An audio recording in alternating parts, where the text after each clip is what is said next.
Vamos nos colocar em posição de meditação, posição relaxada.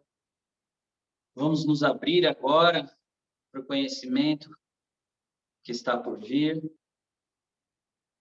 Agradecer a toda a espiritualidade que sempre se faz presente ao nosso lado, nos intuindo, nos auxiliando, nos ajudando a entender a mensagem que recebemos, nos ajudando a entender a mensagem que passamos e sempre nos protegendo nessas reuniões que temos por aqui. Sabemos que existem espíritos bons, espíritos ruins, espíritos que não gostariam que essas reuniões se ocorressem. E por esse motivo, principalmente, agradecemos a presença da espiritualidade que nos acompanha sempre e nos protege, nos auxilia nesses trabalhos que fazemos aqui. Vamos iniciar os nossos trabalhos com a oração que o Mestre nos ensinou. Pai nosso que estais nos céus, santificado que seja o vosso nome. Venha a nós o vosso reino. Seja feita a vossa vontade, assim na terra como no céu. Pão nosso de cada dia nos dai hoje. Perdoai as nossas ofensas, assim como nós perdoamos a quem nos tem ofendido. E não nos deixeis cair em tentações, mas livrai-nos do mal. Que assim seja. Boa noite, todo mundo. A todos os que estão presentes e todos os fisicamente aqui na sala e aqueles que estão presentes virtualmente. Obrigado pela presença de todos. A palestra de hoje vai ser o estudo que eu fiz da conclusão. Nós estamos no final do Livro dos Espíritos e eu tenho feito algumas palestras falando sobre cada uma das 9 conclusões que Allan Kardec traz no Livro dos Espíritos. Hoje, a gente vai falar da conclusão número 8. É a penúltima conclusão do Livro dos Espíritos. E a próxima a gente já finaliza. A gente decide se a gente começa de novo o livro ou se a gente muda de livro. O Livro dos Espíritos, que pode ser lido diversas vezes e cada vez a gente vai aprender um pouquinho mais. Mas antes de começar, eu vou falar um pouquinho de história. Alguém já ouviu falar da história que eu aprendi, né, estudando para essa palestra? Alguém já ouviu falar da Biblioteca de Alexandria? A Biblioteca de Alexandria foi uma das, e ainda é, né, uma das bibliotecas mais importantes do mundo, maiores e mais importantes do mundo. Segundo algumas pessoas no estudo que eu fiz, a ideia da construção dessa biblioteca começou com Alexandre o Grande. E ele queria fazer a maior biblioteca, trazer o maior conhecimento do mundo na cidade que tinha o seu nome, Alexandria. Alexandria era uma cidade, ainda é, uma cidade portuária. E é um porto muito importante no Egito, que é um porto em que todos os navios que vão para o mar Mediterrâneo passam por ali. E quase todos atracam ali no porto de Alexandria para desembarcar mercadorias e embarcar e assim por diante. Então, essa ideia de Alexandre o Grande não foi colocada em prática até Ptolomeu II. Na verdade, Ptolomeu I, né, o faraó do Egito, o primeiro da era ptolomeica, né, como eles dizem, deu início ao plano de construção dessa biblioteca. Mas só foi no reinado do seu filho, Ptolomeu II, que reinou no Egito. Ele era um faraó, né, do Egito, e ele reinou de 283 a 246 antes de Cristo. Então, muito antiga essa história, né? Então, é claro que alguns detalhes podem ser perdidos no meio do caminho, e algum detalhe que eu passo aqui pode ser inacurado, né? Não pode ser exatamente aquilo. Mas o que eu estudei foi o seguinte: essa biblioteca foi criada e foi crescendo de tal forma que se tornou a mais importante biblioteca do mundo naquela época.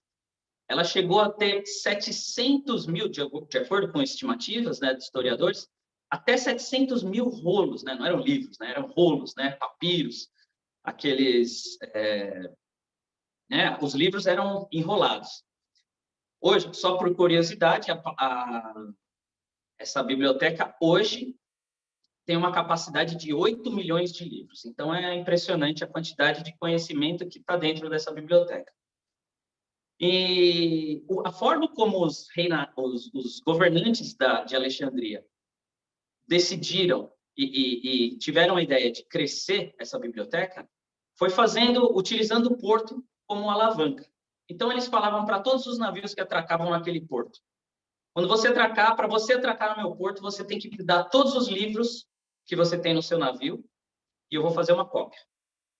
E a história, alguns historiadores dizem que eles faziam a cópia, claro que não tinha xerox naquela época, o pessoal tinha que reescrever o livro, né? Lê um, escreve, né? Aqui escreve ali, lê aqui, escreve ali. Então, depois que eles copiavam o livro, eles devolviam a cópia e ficavam com o original. Então, dessa forma foi que eles construíram esse acervo impressionante.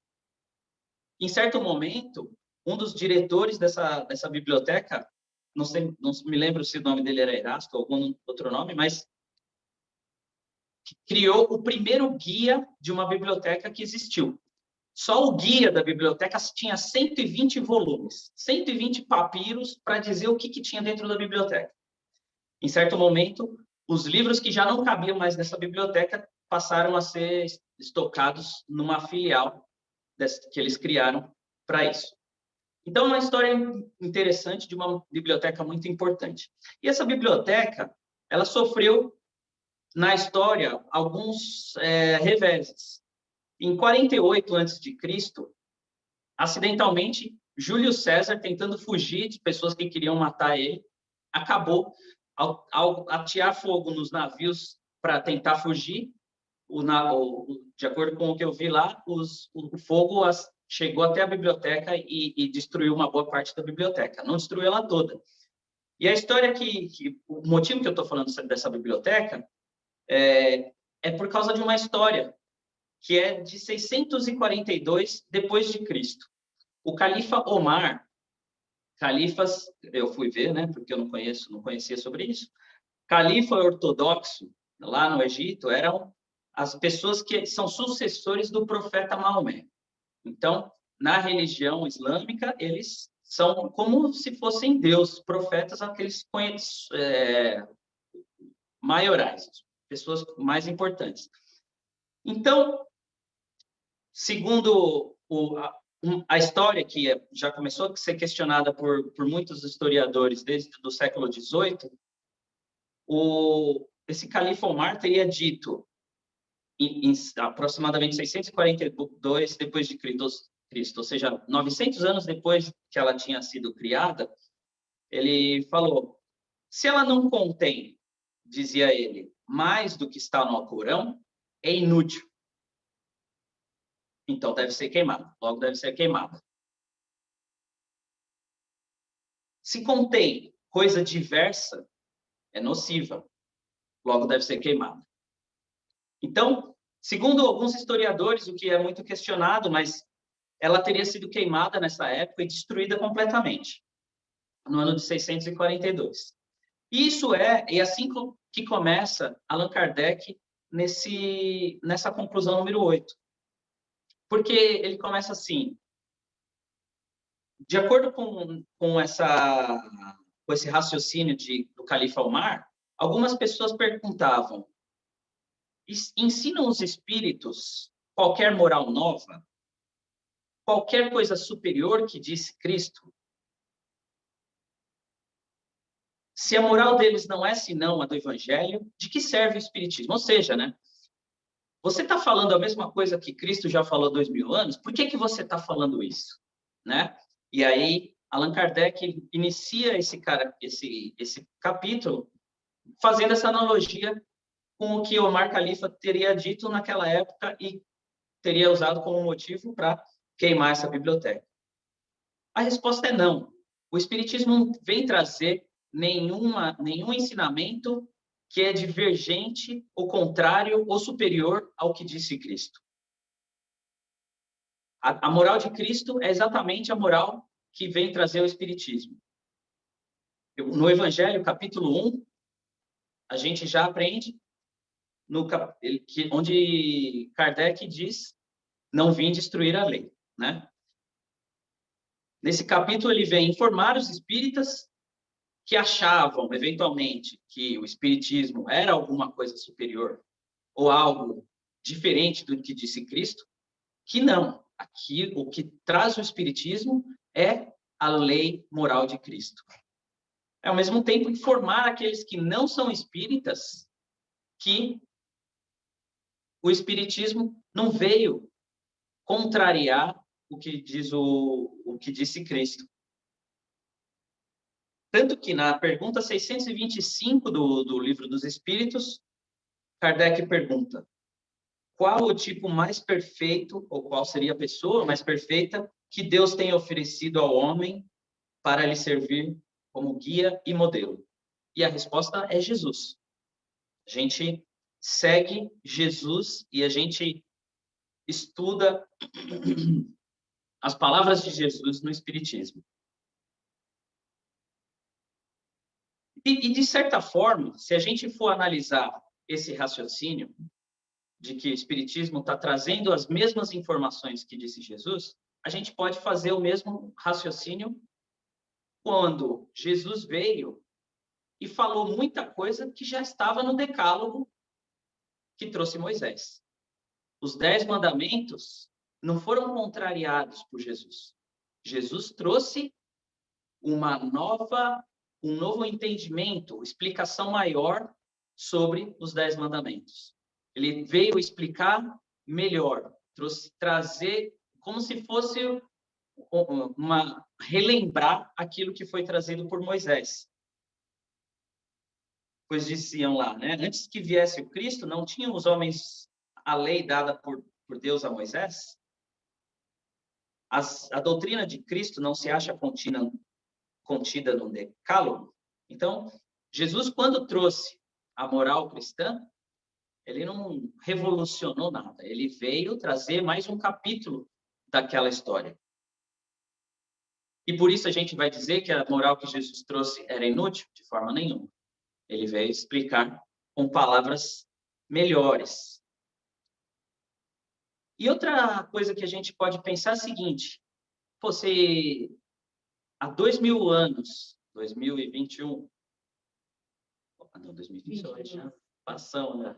2022 anos atrás, Jesus já trouxe esses ensinamentos tão importantes. Por que até hoje a gente não colocou em prática de forma plena? E Kardec vai mais além. E por que exatamente os que com justiça lhe proclamam a sublimidade são os primeiros a violar-lhe o preceito capital, o da caridade universal? Ou seja, dizia Kardec, tem muita gente que fala muito bonito, que fala muito bem da moral de Cristo, mas na prática não está aplicando. Os espíritos não vêm só confirmá-la, mas também mostrar-nos a sua utilidade prática. E essa é uma coisa muito importante que veio fazer o Espiritismo, né? Colocar uma utilidade prática e trazer para a gente exatamente as consequências práticas da moral de Cristo. E como que é isso daí? Aplicação dos ensinamentos no conceito da imortalidade.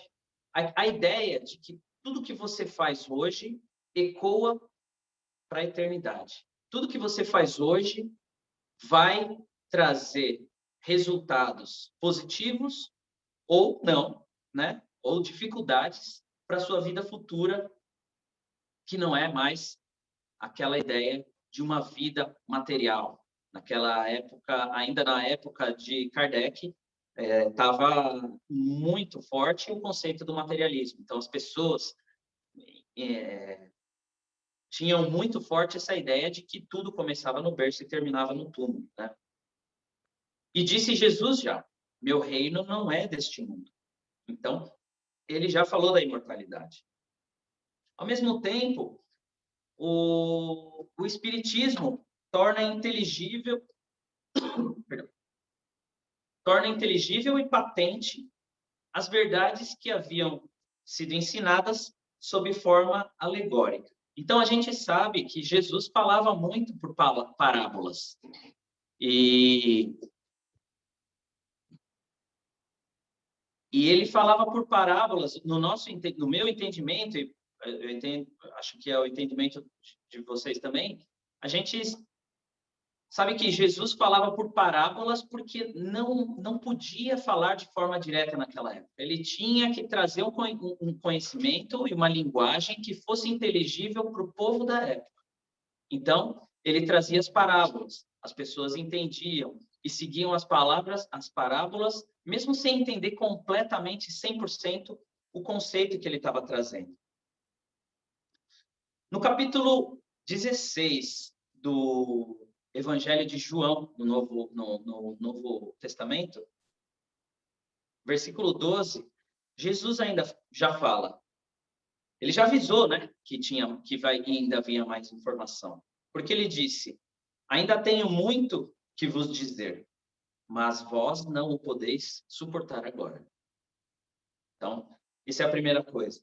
Mas quando vier aquele Espírito de verdade, ele vos guiará em toda a verdade. Porque não falará de si mesmo, mas dirá de tudo o que tiver ouvido e vos anunciará o que há de vir. No versículo 25, diz ele: disse-vos isto por parábolas. Chega, porém, a hora em que não vos falarei mais por parábolas, mas abertamente vos falarei acerca do Pai. Então, Jesus já anunciou que teria mais informação que viria no futuro. E que ele não estava falando tudo naquela época. No João, capítulos 14, 15 e 16 são muito interessantes. A gente pode ver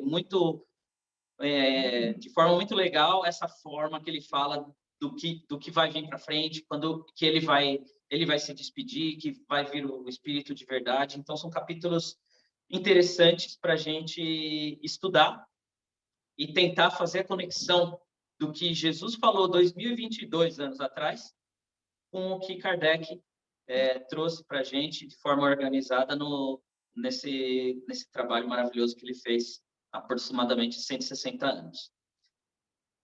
Outra coisa interessante que tem no Evangelho segundo o Espiritismo, no capítulo 6, tem uma mensagem bem grande lá do Espírito de Verdade, em que ele começa falando assim: venho, como outrora, aos transviados filhos de Israel, trazer-vos a verdade e dissipar as trevas.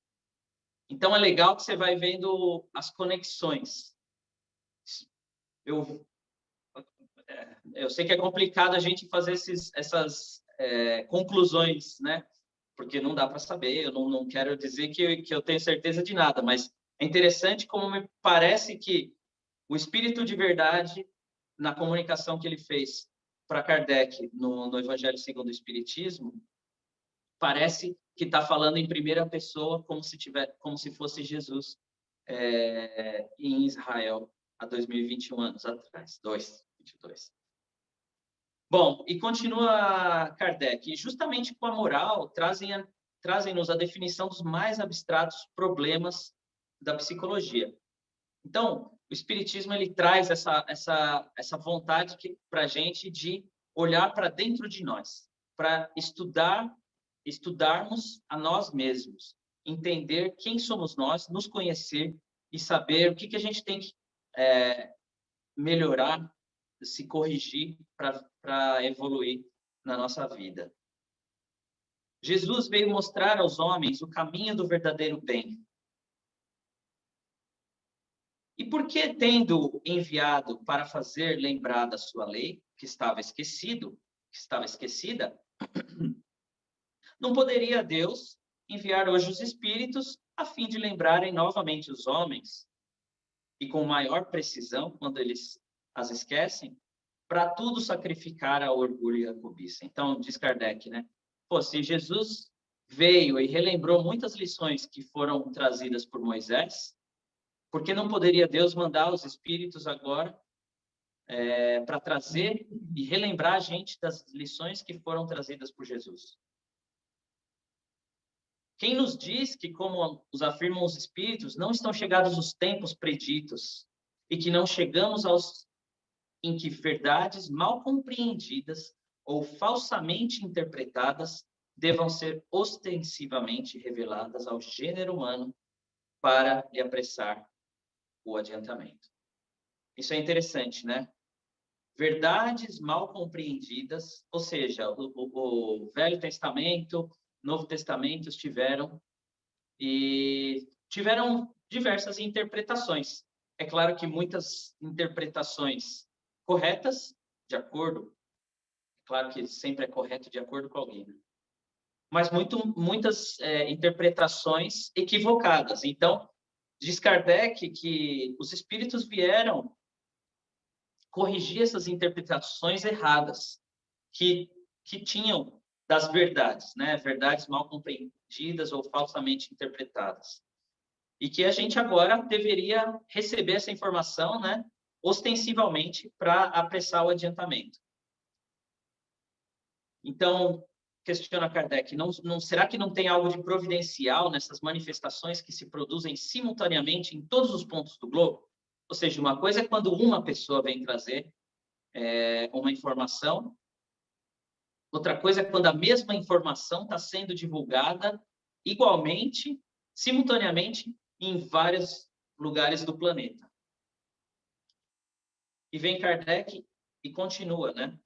Assim como a invenção do microscópio nos revelou o mundo dos infinitamente pequenos e o telescópio nos revelou milhões de mundos de cuja existência também não suspeitávamos, as comunicações espíritas nos revelam o mundo invisível que nos cerca, nos acotovela constantemente e que a nossa revelia, ou seja, independente da nossa vontade, toma parte em tudo que fazemos.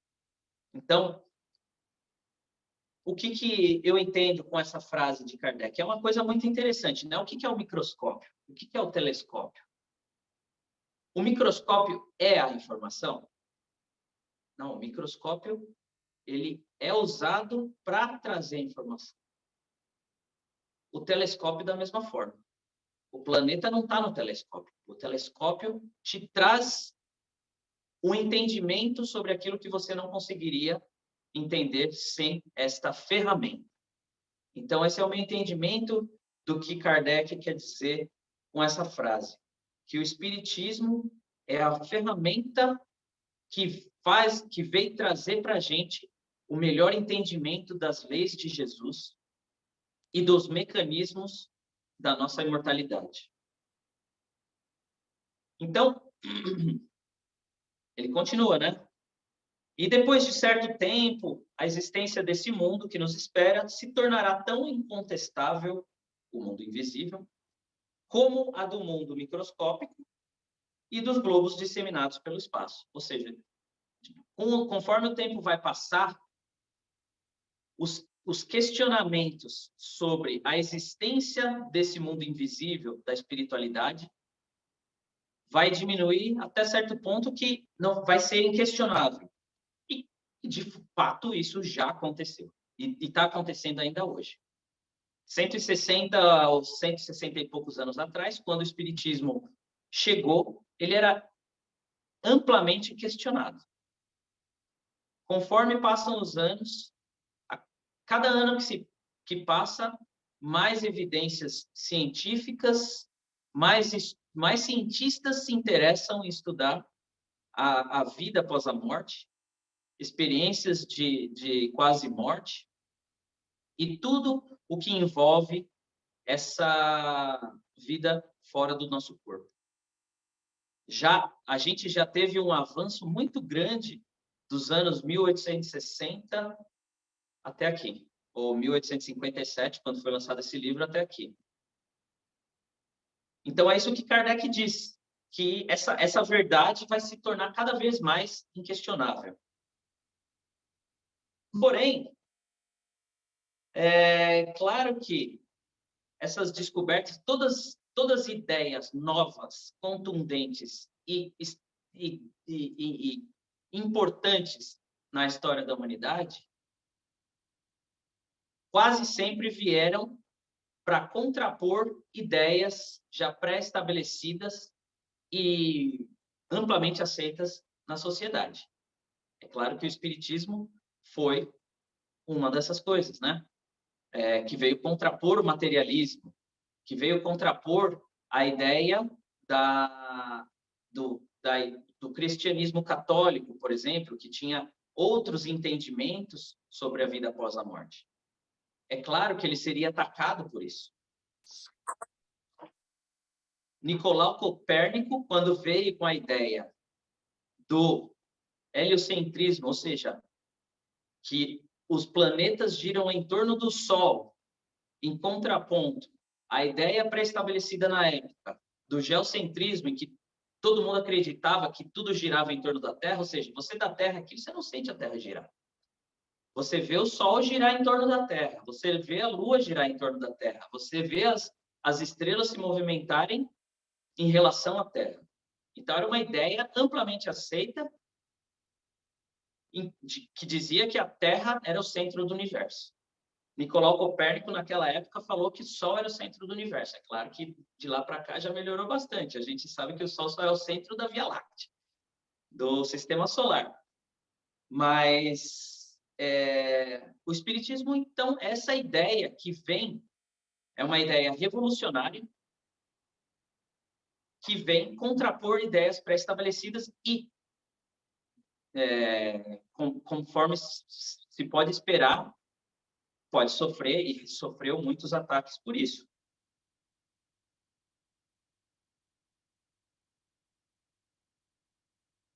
Só que Kardec diz,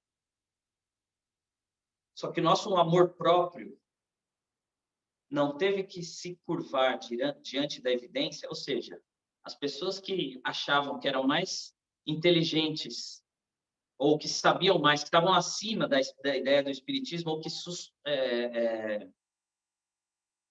esqueci, me fugiu a palavra, subestimavam o espiritismo, tiveram que se curvar diante das evidências. O espiritismo foi crescendo ao longo do tempo devido aos fatos, principalmente o conhecimento, sim, mas muitos fatos que comprovam essa teoria. Então, disse Kardec, o mesmo acontecerá com relação ao espiritismo, que em breve gozará de direito de cidade entre os conhecimentos humanos, ou seja, vai estar entre os conhecimentos gerais dos seres humanos, não vai ser mais uma coisa nova, uma coisa amplamente questionada.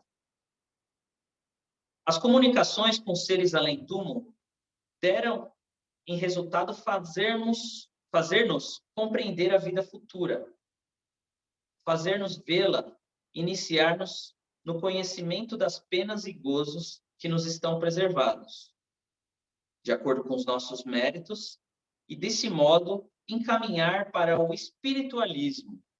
Então, Kardec não falou do espiritismo.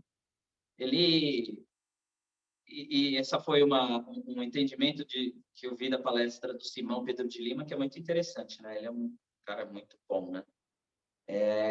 Kardec já entendeu que mesmo nem todas as pessoas que tivessem contato com as manifestações espíritas, com as mesas girantes, e mesmo com esse conhecimento espírita, não necessariamente essas pessoas passariam a ser espíritas.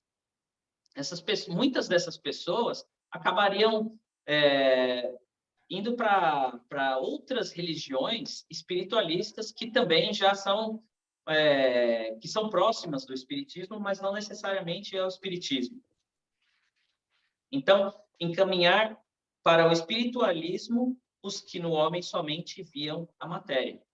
Então, os homens que naquela época só viam matéria começaram a entender ou se aproximar do espiritualismo, mesmo que não necessariamente do espiritismo. Posso só Claro, pode fazer uma pergunta. O Ricardo tem uma pergunta aqui, eu vou repetir depois que ele falar, tá? Uma pergunta não, um comentário. Um comentário só, porque eu estava até esperando, mas você entrou no assunto. Primeiro, o que você falou, manifestações espíritas. Não são manifestações espíritas, são manifestações espirituais, né?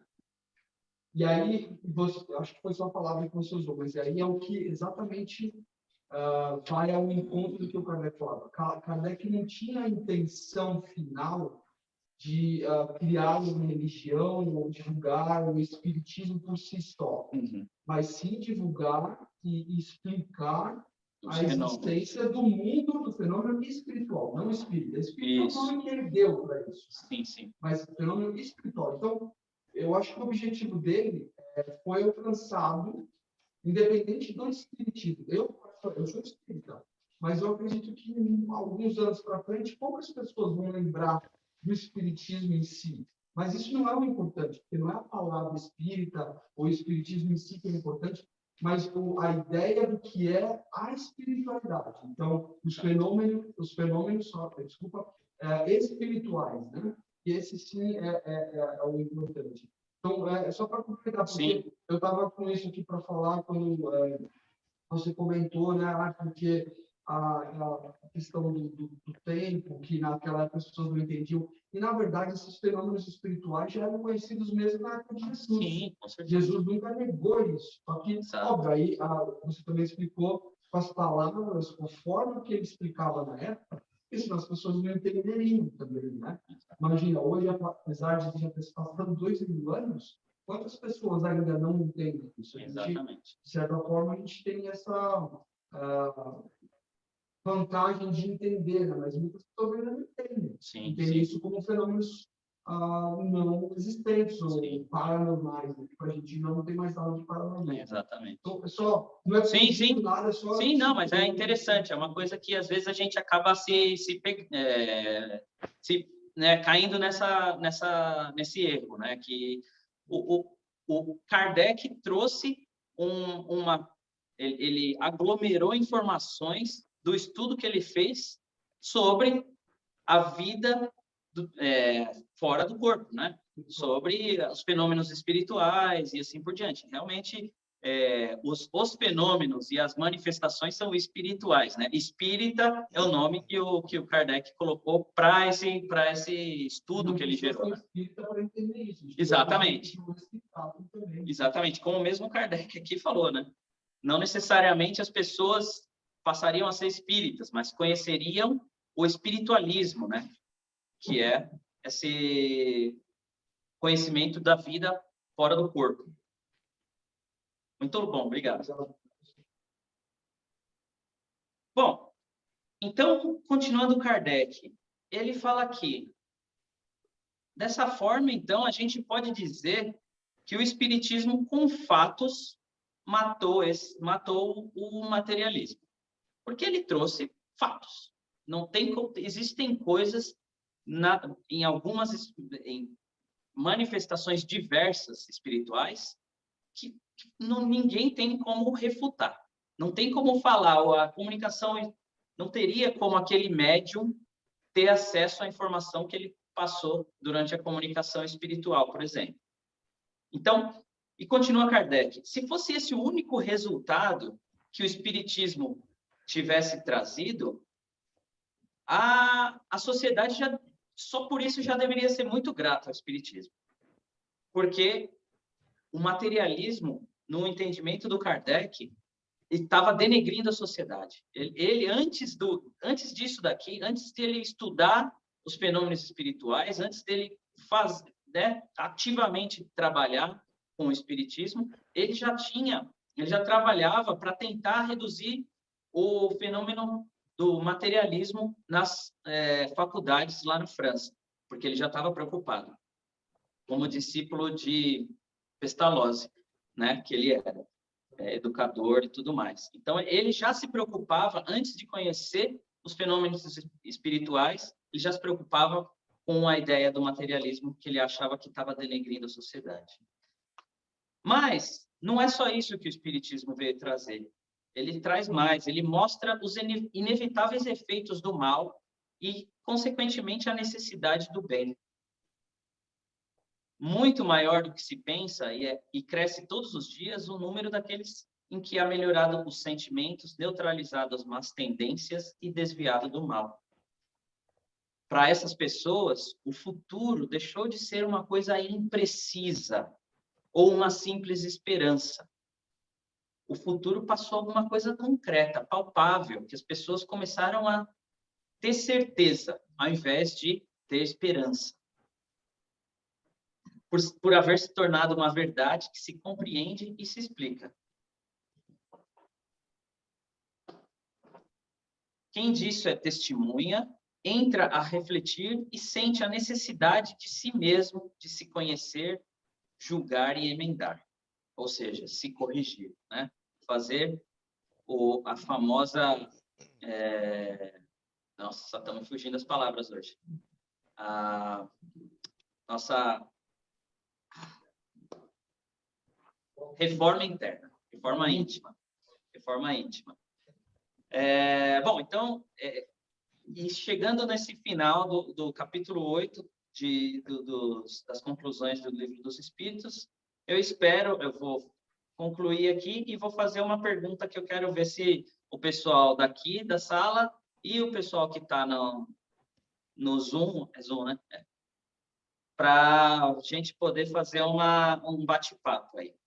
Bom, que a gente possa, com os nossos estudos e práticas espíritas, cada vez mais nos conhecer, nos julgar, nos entender e nos emendar para, com isso, alcançar o nosso progresso espiritual. E a minha pergunta é: veio Moisés e depois veio Jesus, tantos anos depois, não sei exatamente quantos, mas quase 2.000 anos depois, 1.800 anos depois, veio Kardec para reforçar as ideias e explicar melhor. A minha pergunta é: 160 e poucos anos atrás, Kardec trouxe essa mensagem do Espiritismo, essas informações. Será que a gente já precisa de mais um refresh ou a gente está seguindo legal? Como que a gente está como sociedade, humanidade?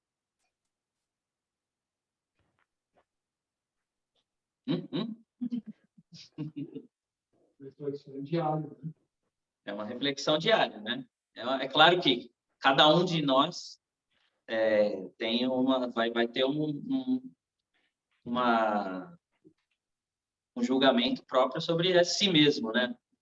Só que é uma pergunta reflexiva aqui, né? E para gerar discussão aqui sobre... Então, vai. É muito difícil comparar, porque são momentos da sociedade, da humanidade completamente diferentes. Vou falar que eu conheço esse... boa. E são momentos completamente diferentes, mas a mensagem continua a mesma, nada mudou em termos da mensagem, da essência da mensagem. O que mudou são os tempos e a experiência que nós tivemos, né, ao longo desses 2.000 ou mais de 2.000 anos considerando Moisés. E a mensagem continua a mesma. Agora, o que outro dia eu comentei aqui também, eu vejo uma evolução. Apesar de a gente ter muitas coisas ruins ainda, eu acho que, como humanidade, nós evoluímos, porque senão nós não estaríamos conseguindo conviver mais. Né? Uma população média de 7 bilhões, 7 milhões e meio de pessoas no mundo, que é muito diferente há 2.000 anos atrás, a gente já não conseguiria mais viver. Exato. Então, esse é um bom exemplo, eu acho, de uma certa evolução. Agora, tem outros problemas? Tem problemas morais? Tem. Talvez todas as igrejas, de certa forma, eu vou considerar igrejas das religiões, né, em geral, elas também tiveram, de alguma forma, que se adaptar ao tempo. Elas não estão totalmente presas mais daquelas concepções. Ainda tem um pouco, a gente sabe disso, sem citar nenhum nome aqui, nada, mas mesmo dentro do espiritismo, né? Em 170 anos, a gente também aprendeu coisas novas. Tudo evolui, né? Então, eu acho que isso é importante, a mensagem, a essência é a mesma. Então, existem teorias aí, a gente pode falar de Buda, pode falar de Zoroastro, pode falar de Krishna, pode falar de outros ainda mais antigos, e a mensagem, a pureza, a essência da mensagem também era a mesma.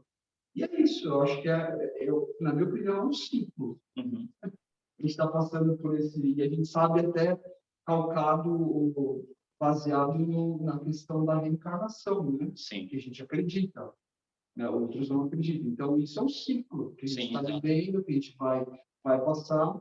E, com certeza, a gente, dentro do Espiritismo, a gente fala da evolução contínua, até porque fala que o planeta Terra também passa por essa evolução, e um dia, quem sabe, nós podemos habitar o mesmo planeta de outra forma, com uma evolução diferente, mas a Terra vai continuar existindo para receber aqueles que precisam ainda dessa vibração, desse... Então, é assim, muito complexo, né?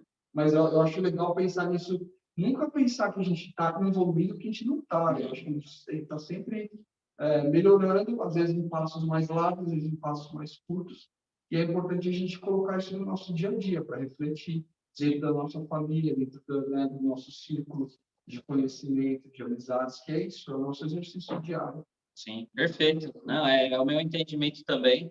Se você pensar que, né, tantos anos atrás, cerca de 2.000 anos atrás, ou não sei exatamente quanto, a gente colocava a gente para brigar com o leão, para divertir as pessoas, a gente enforcava pessoas em praça pública para divertir as pessoas também, né? A gente escravizou pessoas, a gente queimou pessoas. Então, eu concordo com você. É claro que no nosso dia a dia, muitas vezes, vendo os noticiários, a gente acaba se sentindo um pouco angustiado e achando que não estamos indo para lugar nenhum. Mas é claro que a evolução do planeta é uma coisa que se consegue ver em várias vidas, não em uma vida. Você ia comentar alguma coisa, Babler? Não só. Alguém quer fazer algum comentário no Zoom? Só para agradecer a sua palestra, muito bem.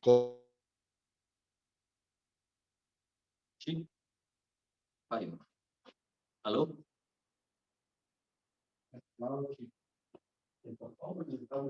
E o que eu queria... Vocês estão me ouvindo bem?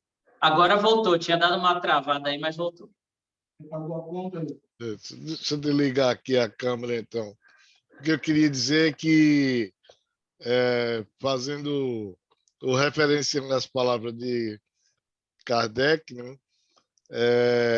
Quando ele disse que muitos iriam conhecer o espiritualismo, eu acho que é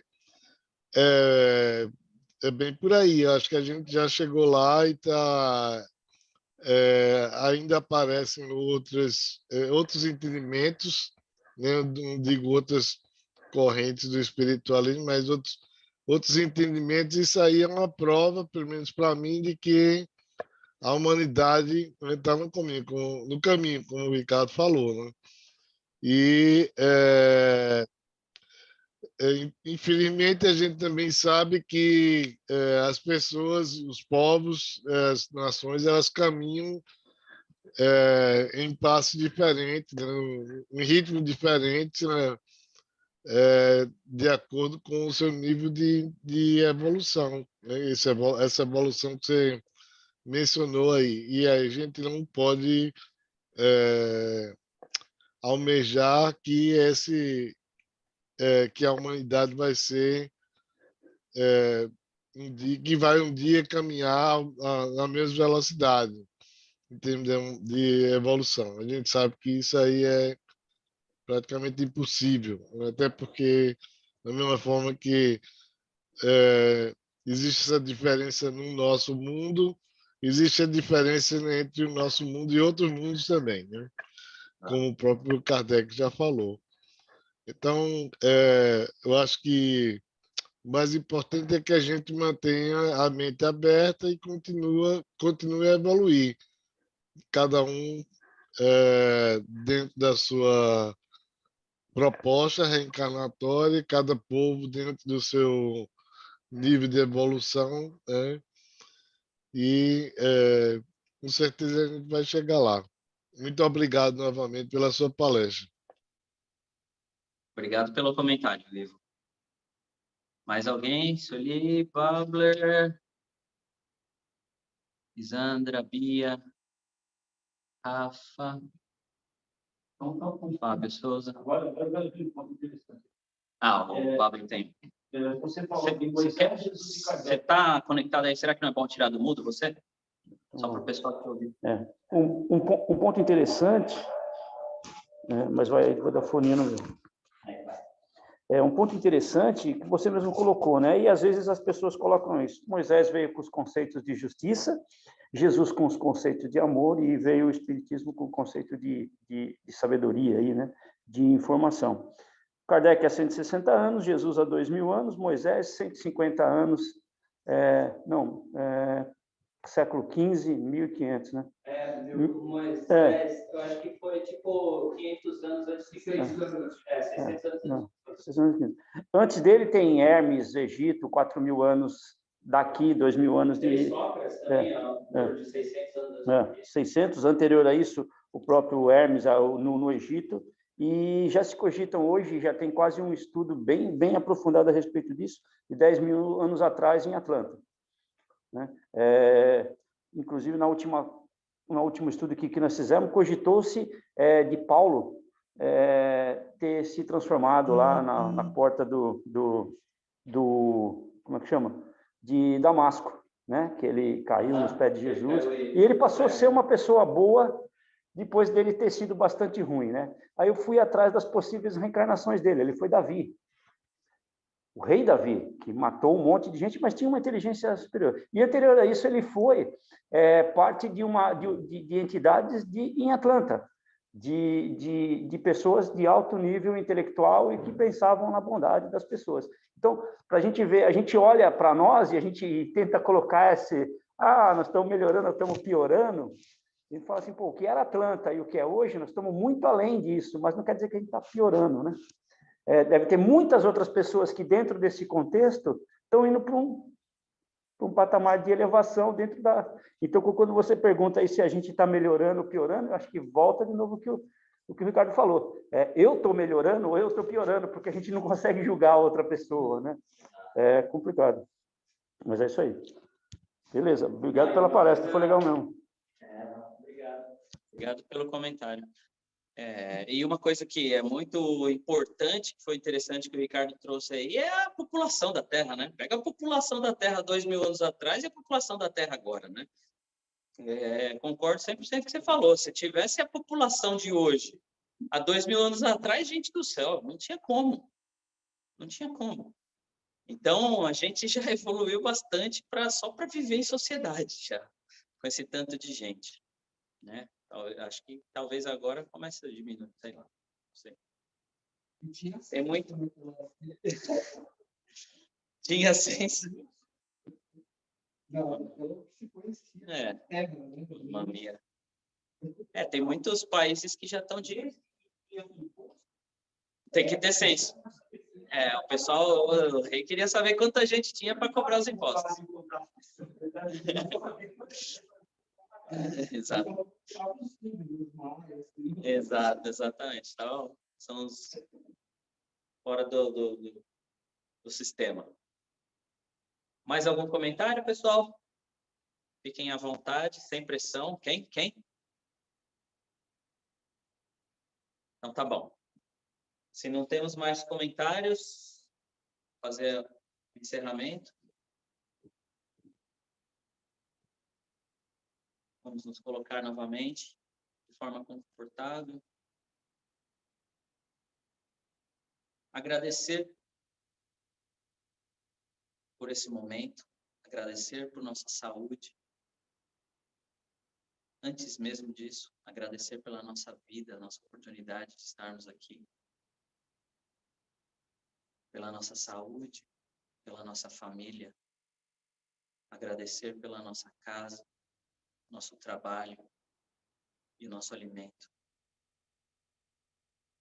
Agradecer por tudo aquilo que recebemos nessa vida como empréstimo e que usamos como ferramenta para o nosso desenvolvimento e nosso aprendizado. Agradecemos por todas as oportunidades que temos de fazer o bem agradecemos pela espiritualidade que está sempre ao nosso lado, nossos espíritos amigos, guias, protetores, que sempre zelam por nós, nos deixando o livre-arbítrio, mas ao mesmo tempo tentando nos intuir para a melhor escolha. E possamos, ao longo da nossa vida, em cada dia da nossa vida, ter a serenidade, sabedoria para ouvir essas intuições e decidir os melhores caminhos para a nossa existência e a nossa evolução. Obrigado, Jesus. Obrigado, espiritualidade. Que possamos estar sempre fazendo este trabalho e conquistando, pouco a pouco, a perfeição. Que assim seja.